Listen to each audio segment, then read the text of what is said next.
Yasas. That's Greek. For those who may not be aware, that's hi. That's how you say yasas. Yeah, I love Greek. I speak Greek, and I come across many different names every single day. Many names I don't know. Like today, we have a name. It's known as Eudaimonia. What is Eudaimonia? I don't know. We'll know together. This is Now Tell Us, and I'm your host, Anthony Morore, and welcome to the show.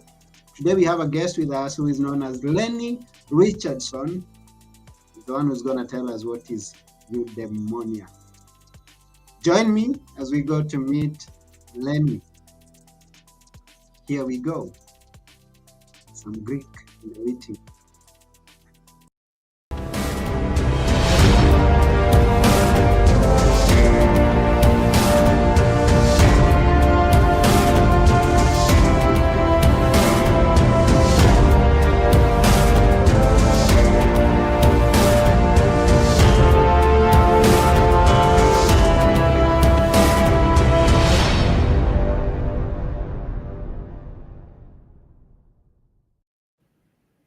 Hello, Lenny. How are you, Anthony? How are you? I'm fine. How about you? Not too bad. Doing pretty good. Can't complain. Yeah, good to Been a see great you, day so far. and welcome to the show. Thank you so much. I appreciate you having me on the show. Yeah, this is Now Tell Us, and we are glad to see you to come and tell us. Where are you based? Currently in Northern Virginia, in Okay, the in Ashburn. that's good, and it's good that. And how is the weather today? It's pretty good. It's actually for once it's nice. For the past couple weeks, it's been on and off of like rainy, gloomy, cloudy, a little bit of hail. It's been all over the place. So it's nice to experience some sunlight and relatively warm weather for once in the past 2 or 3 months. Yeah, that's good to know that. Now, I speak some Greek, although not so good, and I like learning every day. I'm not from Greece, but I'm in Greece right now. I come from Kenya, for your information. Okay. So I found myself in Greek and I'm learning words, and I'm always curious when I see a word in English, because I know that we have a lot of words that are in English that have Greek origin. Yeah, yeah. hmm And then I came across this word and I said, oh, I haven't come across this word before. What could this word be? Yeah. hmm It's a unique word. Yeah. It's a it's funny enough, I was on another podcast about 2 years ago, and the gentleman interviewing me was Greek. Uh-huh. And even he saw the word and he's like, "Oh, I've heard of that, but I don't really know what that means." So I feel like even for people that speak Greek, I don't know if it's that well known of a word. So And we are ready to find out what's in it. What's in it? What's EU? Okay, pronounce it for us. You've uh, been says you've been practicing it. yeah, yeah, I've had a lot of practice with it. It's eudaimonia. Okay. Um, yeah, basically it just means it's sort of from classic Greek philosophy, Mm, and the idea behind it, loosely translated, it's the flourishing life or the good life. Um, but I think nowadays anything modern, people kind of translate it as the fulfilled life or fulfillment. So that's usually the thing I try to nowadays talk to people more about is eudaimonia. hmm Um, and I just sort of see it as a framework for people to kind of effectively check every box in their life. mm. If that all makes sense. Yeah, it does. It does. And how did you come to work on this hard word and be part of, be excited, be passionate about? How did that happen? Yeah. So not to make a story too long, but yeah, I kind of came across that word. It's back in college. For anyone watching, I got kicked out of college twice. Mm, Not for anything super crazy. No drugs. No excessive partying. Nothing criminal related. It was just financial. I was couldn't afford the tuition. So they told me I had to go. And so around that time, I was kind of working just in gas stations, at a bar, Walmart, random job just to kind of make money. I tried to figure out how to make money, and I was kind of going through depression at the time. So I wanted to figure out how to improve my life, make some money. And I would go to the library all the time and sort of just study fitness books and books on how to make money. And eventually it led me to studying Greek philosophy. I kind of went down the rabbit hole of regular philosophy, then a little bit of Chinese philosophy, then the Greek philosophy. And then that led me to Socrates. And then Socrates and Aristotle kind of had this concept called eudaimonia. Long story short, so that's kind of how I got to learning about that word that no one knows about. Oh, so did you fall in love with it because of the sound of it, or did you because of the principles, that are in it? A little bit of both, but yeah, mainly the principles, especially at that time. I think Mm-hmm. it's sort of, I don't know, it sort of made things make more sense, especially considering like where I was in my life at that time. Mm. Because at that time I didn't have a lot of money, so I was sort of just eating like junk food, a lot of McDonald's, a lot of Taco Bell. That's all that you could afford on a college campus if you're not a student.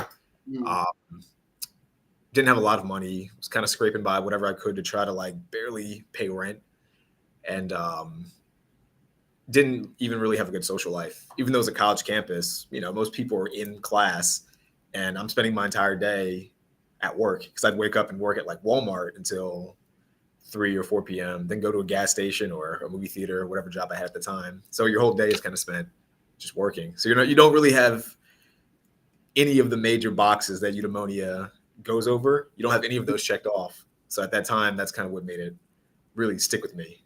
It's sort of Okay. just an answer to all the questions I had. Oh, and what are those boxes? Let's hear what those boxes that you keep mentioning. We see if we can tick some of them. Yeah, yes. So eudaimonia, basically what Socrates and Aristotle sort of taught, or their overall theory, was that in order for a human to be fulfilled in life or to have that sense of flourishing, they needed to have three major boxes checked off. And the three boxes are: you need to have your health, and that's physical health and mental health. You need to have wealth, and you don't have to be rich. That's not really. I don't think that's really what they were going for. But you need to be at least well off. You have to be Mm-hmm. living below your means, essentially. And then the last one is relationships. And then relationships, I think people hear it and they think more of like man to woman or whatever their sexual orientation might be. But it's a combination of that and just general um, social circle. Mm-hmm. Do you have value to other people that you come in contact with? Do you have a good network of people around you? So the three of those things is kind of what makes up eudaimonia. And what? How do you apply them? How do you get them active? I mean, you have healthy relationships. You have good health. The principles. Do they teach also the steps to approach that and be successful in those areas? Yeah. So from what they teach, they sort of, at least from what I've seen, it's more of a framework and a theory. Mm-hmm. So I kind of took that and I tried to take my personal experience and figure out sort of more of almost like a system to kind of get people to check all three of those boxes. Because I usually feel like me personally, I usually feel like most people have at least one checked off. Rarely do I see people have two, and almost never do I see anyone have all three. And I think even if you can get one, that's good. Two is fantastic. Three, of course, is the ideal. But for example, you might see someone who has a lot of money, but they're not in great shape, and maybe their Mm-hmm. relationships aren't even that good because it's all transactional. It's not really like a true relationship, so to speak. Where you might see someone who's in great shape, but they spend so much of their time working out that they neglect maybe trying to learn more about other areas of life. And maybe they also don't have money, or maybe they're spending so much time at the gym or working out or whatever that they neglect friendships or deep, meaningful relationships. Mm-hmm. So, yeah, I feel like you usually see one, maybe two, but rarely all three. Um, So that's sort of just been what I've been trying to help people with, is helping them find a way to get all three in the simplest and most efficient way possible. Because it's difficult. It's hard to get all three. And how do you accomplish that? So my personal idea is that everyone should start with health, because I think it's the easiest to kind of fulfill. It's the easiest to get done. Mm, Um, the other two, in my opinion, like relationships, require other people to kind of almost consent to being friends with you or to being in that relationship with you, and you can't control the people's beliefs or opinions, so it's a bit mm, harder. um, Money is a bit of the same thing. If you're in a job that you don't like, it might take a bit of time. You might have to learn a new skill to get a better job or to get, a new career. But health you can do anywhere. mm, Even if you don't have a gym membership, if you want to start in your physical health, a few push-ups a day, air squats. If you live in a near a playground, some pull-ups, that is pretty easy to accomplish. Same with mental health. Meditation is always an option. You don't need anything external to meditate. Books are abundant. Library cards are free. Usually, I've yet mm. to find a library that isn't free. There might be one out there, Wow. but yeah, those two things are the easiest to kind of accomplish. And then I would say the second thing is usually, and it depends on where you're at in life. I would say the second thing is money, um, because I think money will help you make all three areas easier to fulfill. Like Mm, if you have no money, but you have a decent social circle, I think most people will find it hard to keep that social circle because they're probably going to try to improve their lives. And if they want to do certain things that might require money, and if you don't have any money, it's eventually those friendships aren't going to last very long. Those relationships won't last too long. And same with health. If you don't have enough money, you'll kind of be like me several years ago in college, where you have to rely on junk food and a lot of processed stuff that's just not good for you. So mm, that'll degrade your physical and mental health. So second thing I would say is money. Try to focus on increasing your income or at least spending less to live below your means. And then the third thing would be relationships. mm. Um, and I think that's the most valuable. I think relationships are the most valuable in the long term. But I think good relationships are hard to achieve. If that all makes sense. It does. And what tools do you use, or what approach do you follow to help the person who is interested in improving on those areas? Yeah. So usually I try to figure out where they are. Because some people might not need much help with health, for example. Okay. Some people might be in good shape. They might, for whatever reason, mental and physical health might be where it needs to be. Mm, Um, but the money could be a difficult part. So I try to apply. I used to be, I'm technically I still am, but in the past, primarily I was a real estate advisor. mm, So I try to take what I've learned from being a real estate advisor and just kind of studying finance on my own and apply it to wherever they are. Some people, they might say, oh, I'm making, let's say 40K. I'm fine with 40K, but my credit's bad and I feel a bit stressed out about this, or I want to buy a house eventually. And then depending on where they are and where they want to be, it might be a situation where it's okay, you could just move to a different state where the spending spending's not a good word. You can move to a different state where your money will go further, or a mm, different area. Or some people are, me personally, I'm a big advocate in moving to different countries. I think other countries have plenty of great incentives, especially for American citizens. Not to get too mm. deep in the weeds, um, but yeah, depending on where you're at, I try to work with people and figure out, what's the best objective and what's the best strategy, and then So you work with them as a personal coach in this case, advisor. yeah, What do you call yourself when you're working with the people? yeah, essentially, just I feel like coach is always used, which I have nothing against. I always Mm, try to be different. Like even like real estate advisor is effectively just a real estate agent. I just don't like to call myself an agent because it's just used a lot. But yeah, coach would essentially be what it is, just kind of coaching mhm, people. mhm. That's good. So, to those out there who are watching us, thank you for being with us. And we are learning Greek today, and we are learning what the philosophers did those early years. So today I have a new name, a new word rather, and I hope that you got this word too. So, Lenny, what is one of no, you talked about those times that you've been through life and things you didn't like, you did, and things that maybe you like to do, you did not do, like continuing with college and you had the finances. But have you come to a point where you've actually said, oh, I did that, right? I felt at the top of the world. Has that time been with you? Yeah. Do you mean I like in hindsight Yeah, the, yeah, the yeah.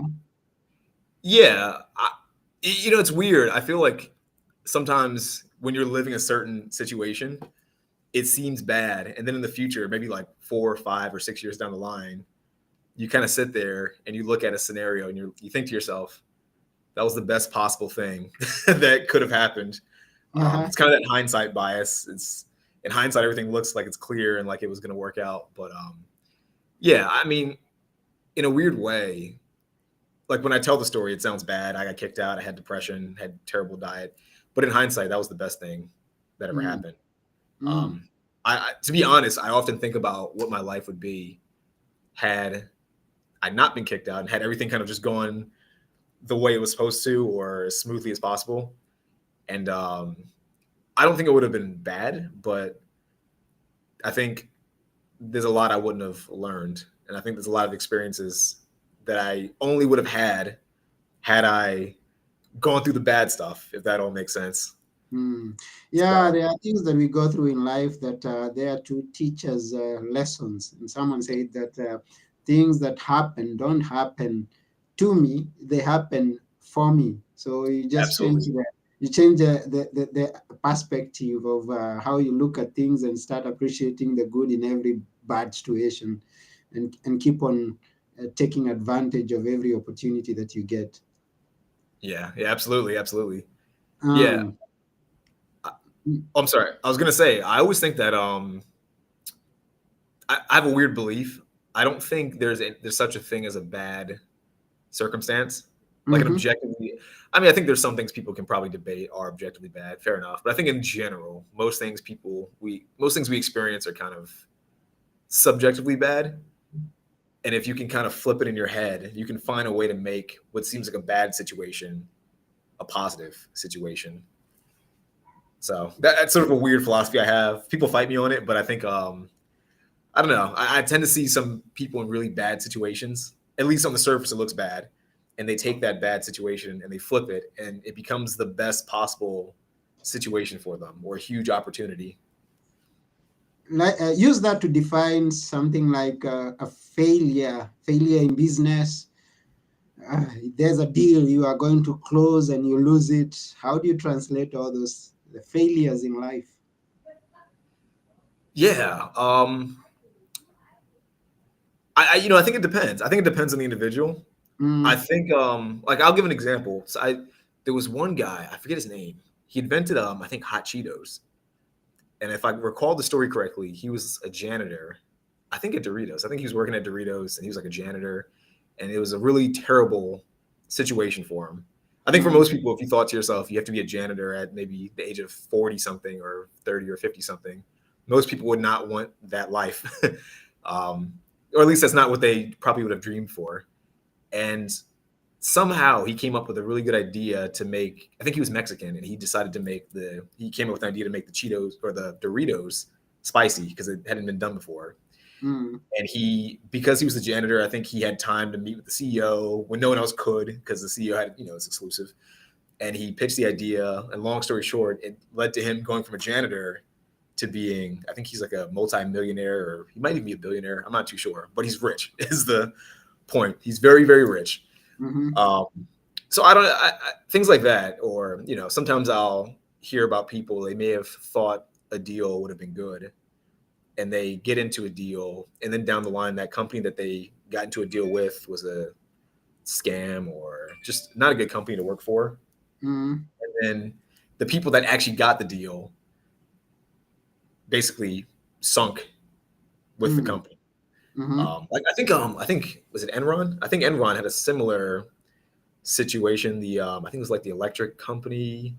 Everyone kind of thought that they were geniuses and they all wanted to work with them. Then they found out that they were sort of manipulating the numbers incorrectly, and the people that did kind of partner with them went under, and a lot of the people that missed out were kind of like, "Hey, I actually dodged a bullet," because they were lying, or things weren't really what they seemed. Yeah. So I don't know. I think it depends. I think you have to kind of actively try to frame life positively as best you can. And I think it's that idea of framing the world positively. I think is under. I don't want to say underappreciated. I guess underutilized is a better way to put it. Mm. Uh, Even like one thing it's a bit dark, but I think it's a great story. It's a great story for me at least. I read. Have you ever read Man's Search for Meaning?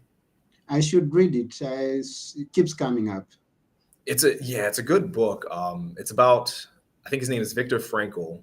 Mm. He was a survivor in Auschwitz in like Nazi Germany, Yeah. and even he at that time sort of had a weird frame where he tried to view his situation. I don't want to be too dark, so I think anyone who's understanding that time period can understand if he's Jewish, what may have been happening.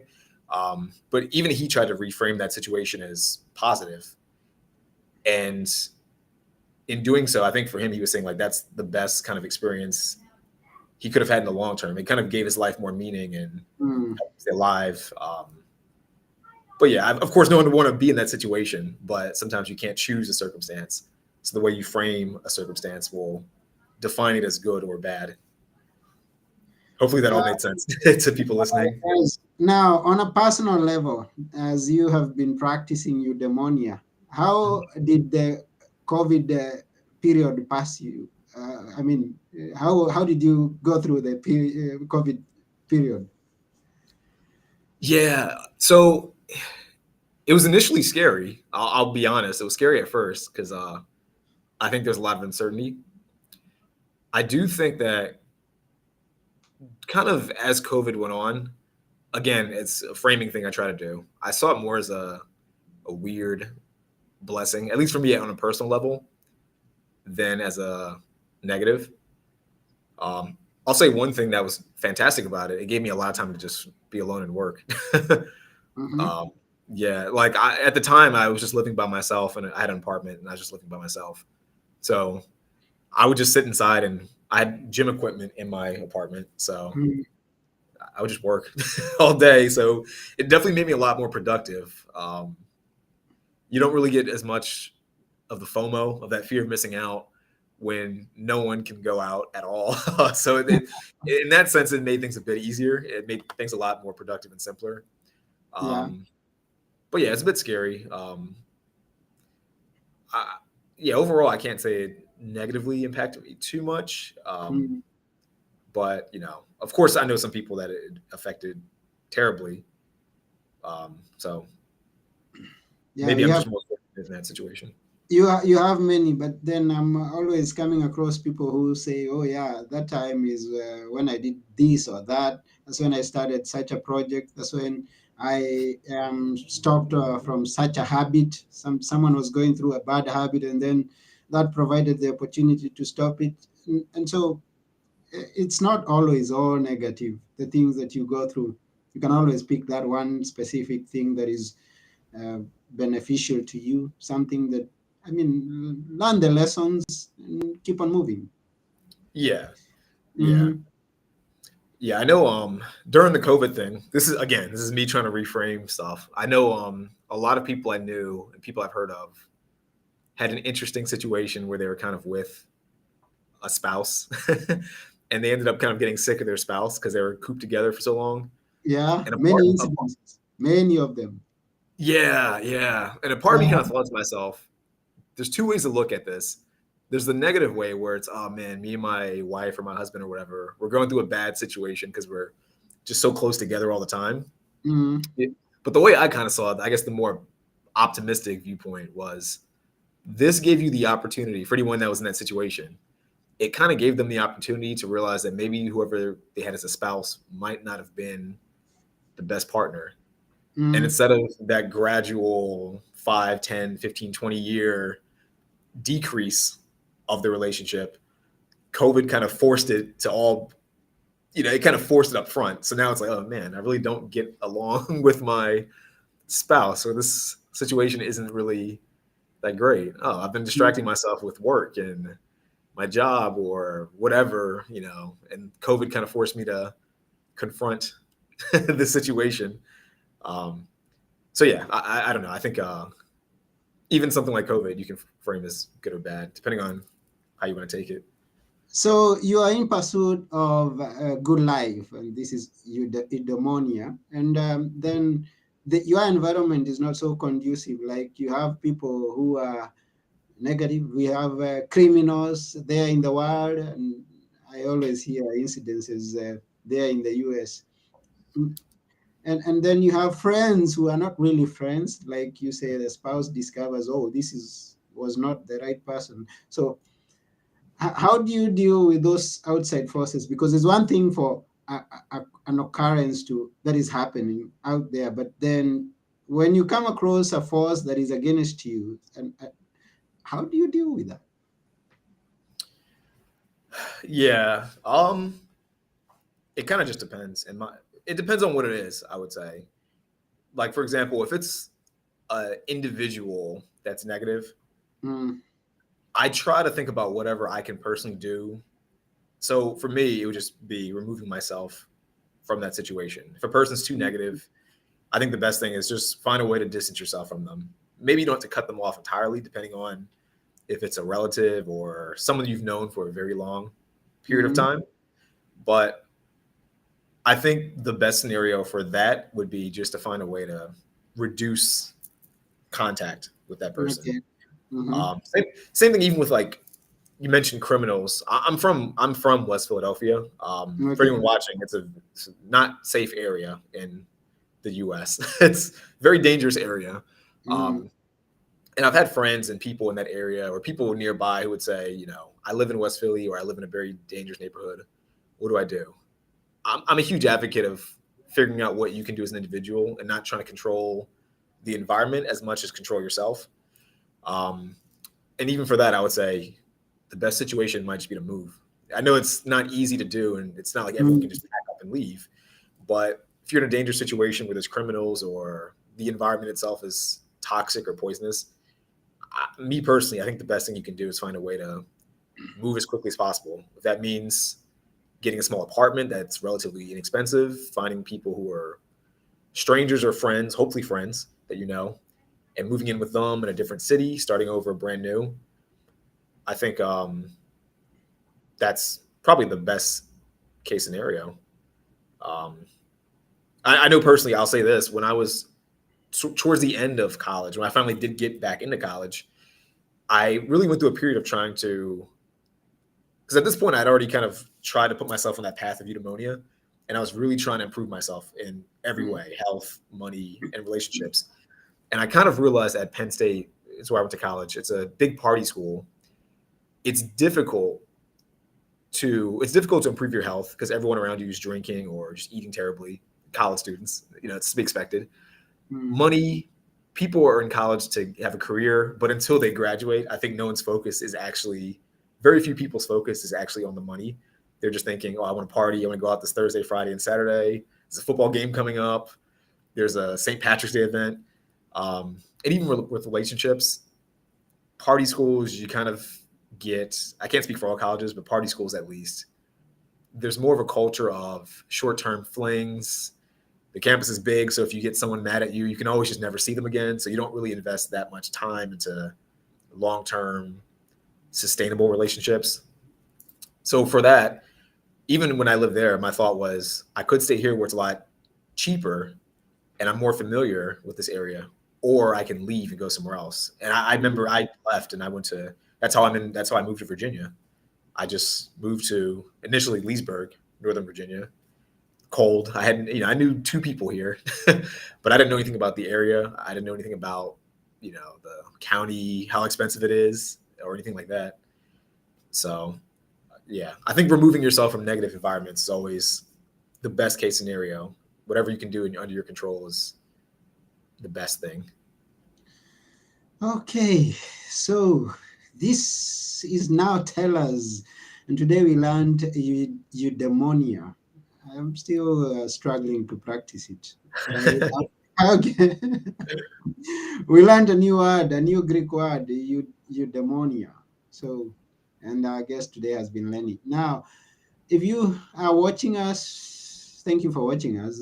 We appreciate comments, questions. Although we are coming to the end of the show, but also if you get to see this after we are through with the show, you can always leave a comment or a question, and we'll keep checking and get back to you.